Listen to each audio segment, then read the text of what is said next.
So the plants that we find here in the exhibition, which will be a list that shifts along with the seasons, is something that was developed in conversation with the different community organizations who are partners in this project, and also with members of the community of people who are trying to immigrate to the UK, and talking to them about the plants that are important to them, the things that were in their landscape that they missed and that they would like to see here, things that they would use in their food. There's also a lot of overlap with those plants and the plants that are actually listed in the writings of Ashurbanipal, where he talks about the fact that he planted quince, he planted fig, he planted dates, he planted tamarisk. And so these things are here as well.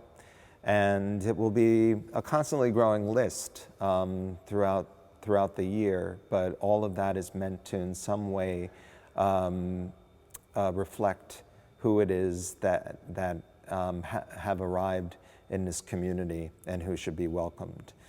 And there are different placards throughout that are taking cues from the ways in which botanical gardens offer a certain labeling system, but hopefully moving away from an institutional voice and into one that's more intimate and tells stories not just of the plant, but where it's from, who it belongs to and who belongs to it, the ways in which it can be used, and to sometimes allow for those things that we don't necessarily want to talk about to emerge through the plant.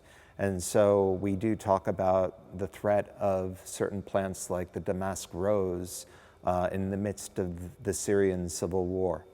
And so we do have quite a lot of people coming from Syria who are looking for refuge here in the UK and also where I come from in the United States. And so when you're able to look at something as beautiful as that damask rose and to think about the threat to its life and the people who belong to it, it creates a space where it's telling you that, but it's also taking root. I'm Nicola, and I'm a gardener here at the Baltic for 1 year to look after the waiting gardens of the north. My role will be predominantly watering and just making sure that things are surviving. Some things not doing too well, we can get that out back, swap it with a replacement, and then just try and keep that turning over until the season ends at the end of September. But then that's when we can start introducing new planting, and that would be to give us a seasonal interest throughout December, way into spring. When we were introduced to Michael, he was telling us about the panel, and that the panel is obviously in 2D, and how we really wanted the garden to spill out, so making 2D into 3D.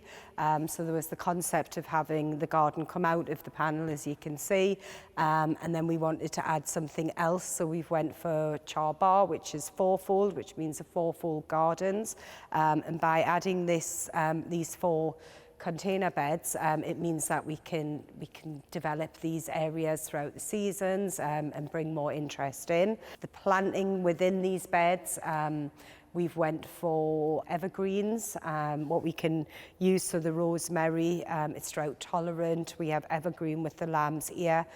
The benefit of that is that the touch. We also have evergreen with the scented pelargoniums that are running along, and each one is giving a different scent, again, to evoke the senses, and again, touching and releasing them aromas. We've added some Persica roses, and then we have some damask roses as well. So damask are from Syria, which is one of the oldest roses. We've got some amaranth, so this is an annual. This is going to take us to the end of September. It's a very interesting plant, has a fantastic story to it, and hopefully that'll give some interest and some variations in height. This should take off soon and then give us a really good bountiful plant, and then from that we can actually harvest the seed, which will be really interesting as well, and might involve some community groups. So I believe it involves frashing, so we We thrash the long flower stems in a bag, and then that'll release all the grains, and then hopefully we can do something with that. I would say these are 4 gardens that can be changed. I'd say more closer to the panel, we've tried to keep it in keeping with the panel, and plants that have obviously came from areas of conflict. So we have the coffee arabica, which is this most significant plant in Yemen. We have the euphorbia, which is the African milk tree. We have some bays, some fruits and things that were more relevant to the actual hang gardens of Babylon, and things that you would find in there.